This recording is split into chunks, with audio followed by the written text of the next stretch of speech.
fellow entrepreneurs, it has been an amazing journey in the last 5 weeks as we have sailed our business through this storm. We have looked at the leadership aspect of our business, management of our finances, our revenues, our teams, our resources in this season. Today, as we conclude, I would like us to create a crisis management system that will make our company stronger into the future. In moments of crisis, it can be hard to see beyond the overwhelm. You may be faced with the need to keep employees safe, manage their productivity, protect their revenue, all the three at once, in an environment that's constantly changing.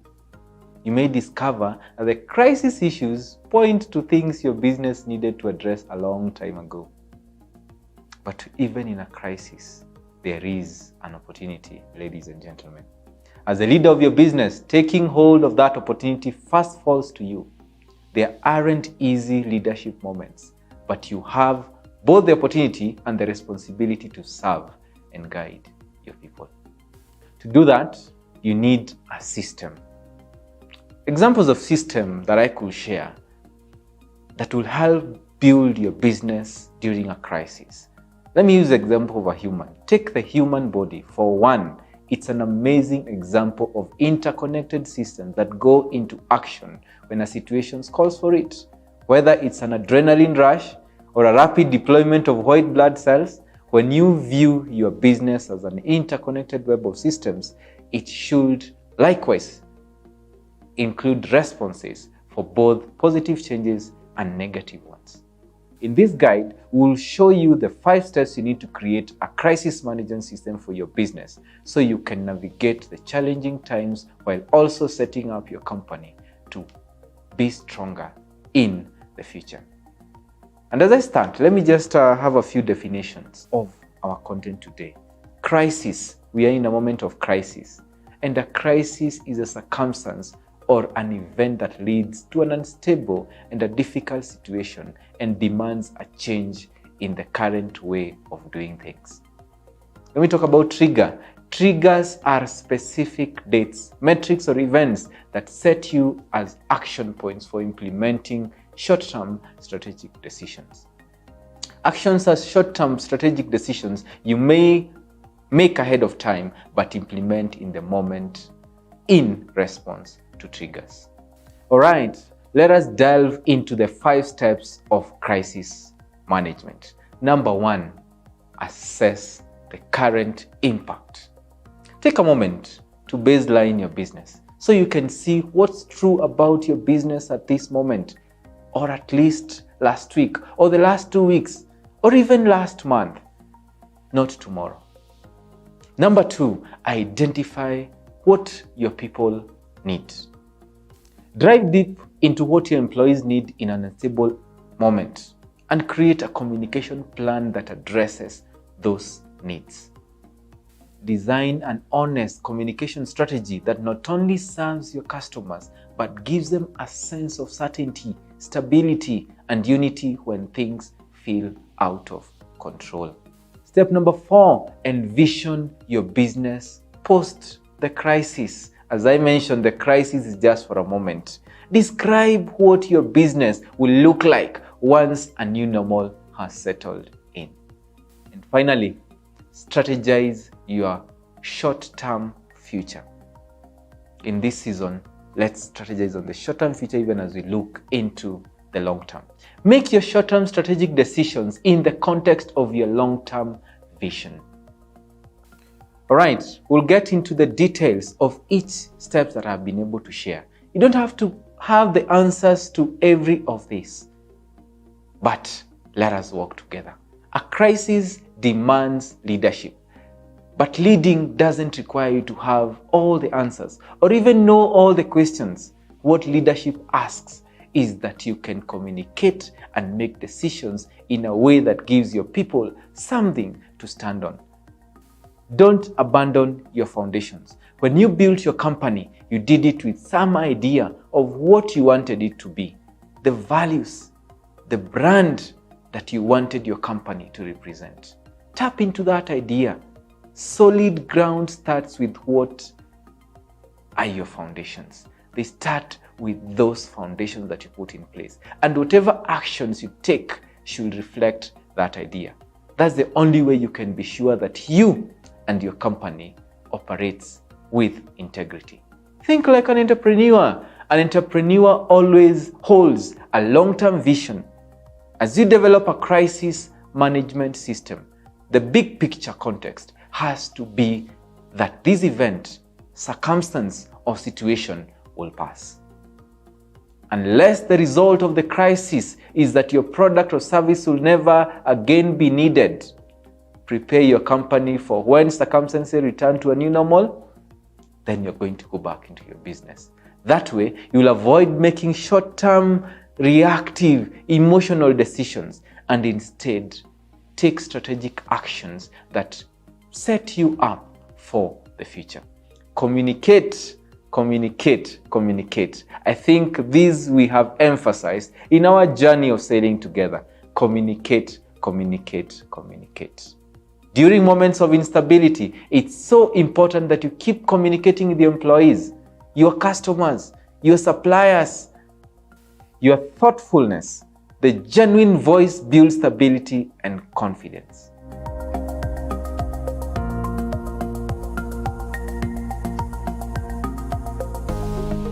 Now, let me go into the first step in details.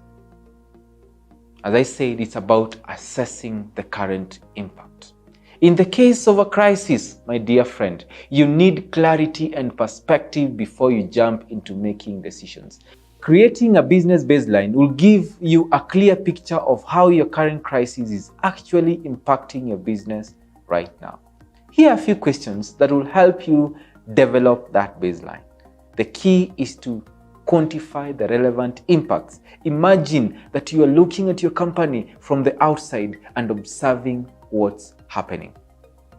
First, review your current financial statements as of right now. If you don't have those at hand, get them from your accountant or even your bookkeeper.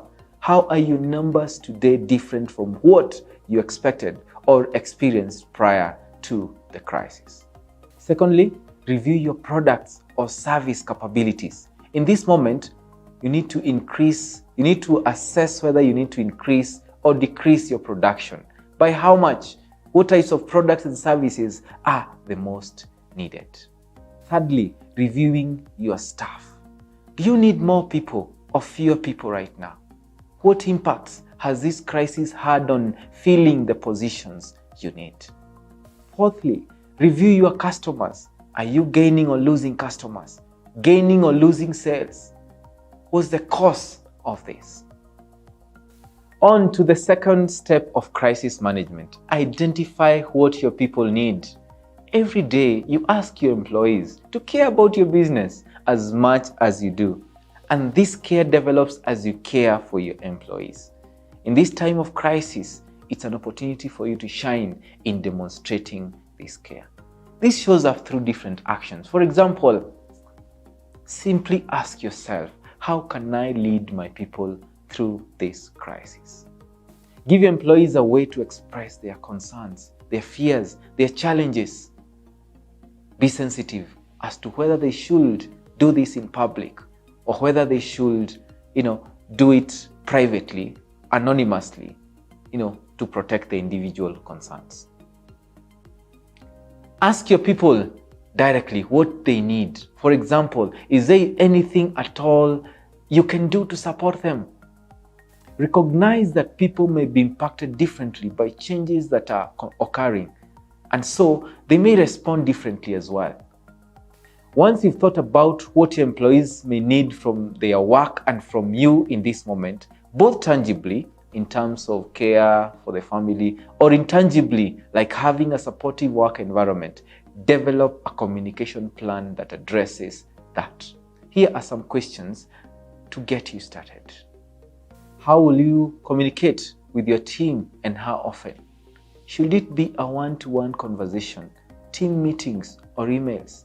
Is it daily, weekly, or as needed? Does it need to come from you, or do you need to prepare your managers to communicate certain things as well?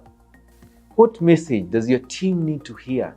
This could be, your personal outlook, specific instructions, decisions you made or are willing to make. What do you need to know from them to develop your plan? This messaging is equally important whether you're striving to keep your people, adding new people, changing the way they do, or letting them go. On to the third step. Discover what your customers need today. Depending on the crisis, your customers may be in a critical need, or they may need something different than what you currently offer. In this step, you will review your different targets, the target markets that you have, the products that you offer, the services that you offer. Start by answering these questions. Number 1, has anything changed regarding what your customers need? Number 2, has anything changed regarding what you should offer? Number 3, are these changes temporary? If so, how temporary? And number 4, are these changes different depending on different demographics or market types? In light of your responses to these questions, what type of communication do you need to deliver and when? What do you need to communicate to help reduce doubts, fears, knowledge gaps, and to support productive decision making for your customers? Put yourself in their shoes as you brainstorm any product or service changes you need to make. Then develop a communication plan that speaks to those changes.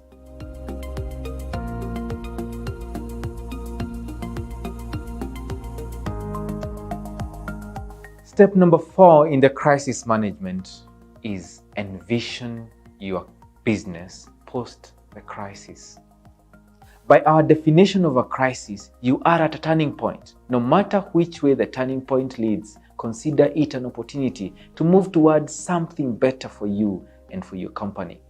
This means that you have to define what you want for your business, what you want your business to be when the crisis has passed. To start, set an appropriate time horizon to focus on. It might be 3 months, 6 months, or even 1 year or 2 years. Choose a date where you imagine you will completely be on the other side of this major turning point. With this date in mind, think about what you want your business to look like in terms of products and services, customers, finances, employees, marketing. For example, you may decide that you want your business to go back to normal. That once the crisis has passed, you'll provide the same products and services and to the same customers in the same way. Or you may foresee changes in your delivery method, the products or the services you offer, or the types of customers you'll have, either out of necessity or opportunity. Now, think about your employees. Consider whether you'll maintain the same positions you have currently, or make changes to how you recruit or hire, and do something different within your management structure. These are envisioning exercise. You are thinking forward to how you want your business to operate. So you need to see past the crisis to the way you want to imagine circumstances will be. And you may need to consider multiple scenarios. In the next few questions that I will engage you, I want you to write where your business is today, where you like your company to be, and what changes you like to make in how it runs. Let me focus on product and services. I want you to have 2 columns. So in one column, what do we provide today? And on the other column, what additions or subtractions will I need to make when we return to a new normal? On to the customers, again with 2 columns. On one column, who do we serve today? And on the other side, who would I like to serve after this crisis has passed? On finances, what are our current revenues and expenditures today? And on the other column, what revenues and expenses do I want for the long term? On to employees. On one column, the pre-corona, and the other side is post-corona. What does the team look like today? And these are looking at the number of employees, their roles, the structure. And on the other side, what changes will I like to make to my team structures, positions, numbers, etc., etc. On your marketing strategy, what mediums or platforms am I using to market or to communicate with my customers today? What new methods of communication will I like to use? This is particularly important if you're changing your product and service. On to the last step of crisis management system is strategize your short-term future. Experiencing a crisis often includes a period of uncertainty, adjustments, and transitions. If this is the case, you're going to need some short-term strategies to respond to any number of unknowns. It's vital that you have the perspective of your long-term vision that you created in our last step before you consider the short-term strategies. You want to be sure that the short-term decisions you make will move you towards the vision of the organization, or at least not block you from getting to where you are heading as an entity. Because your short-term plan needs to accommodate unpredictability and dependence on outside factors, you will have to devise a series of triggers and actions. You can't predict the future, but you can track metrics that inform your choices. In this step, you will develop a set of triggers that tell you when to take certain actions. A trigger can be a date, a metric, or even a specific external event that happens.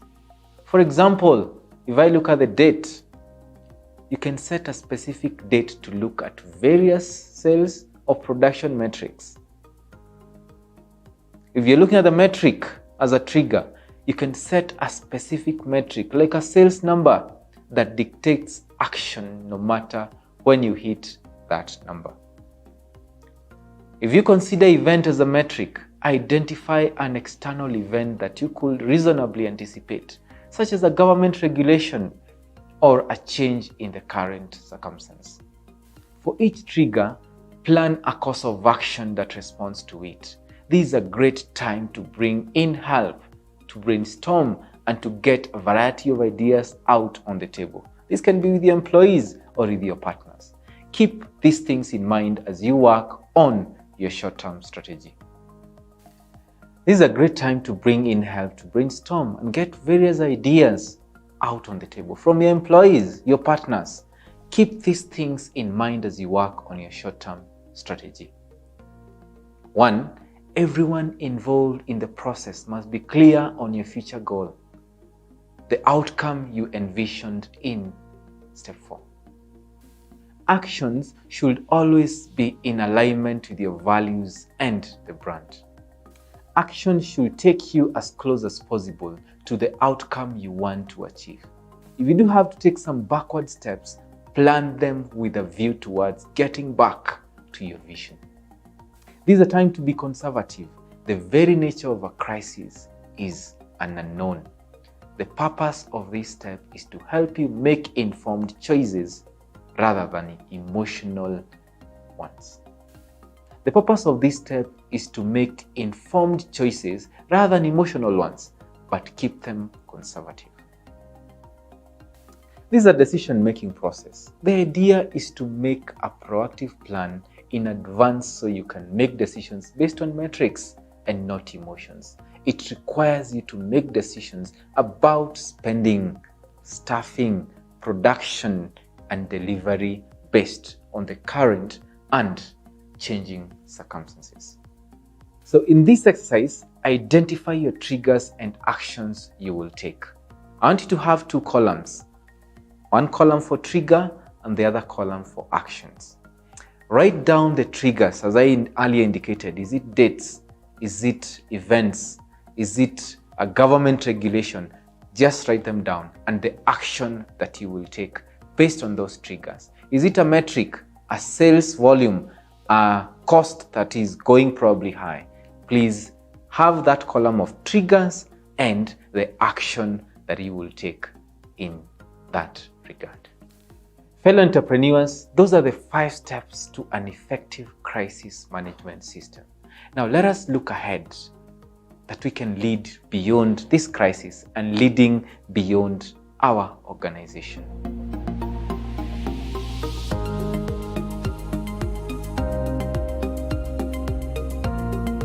In crisis, people often go into survival mode. It's realistic, but we all do better together than apart. And as a business leader, you are also a community leader. This is a great time for you to share this resource with the others rather than hoarding of your resources. It's a time to be helpful and supportive to others.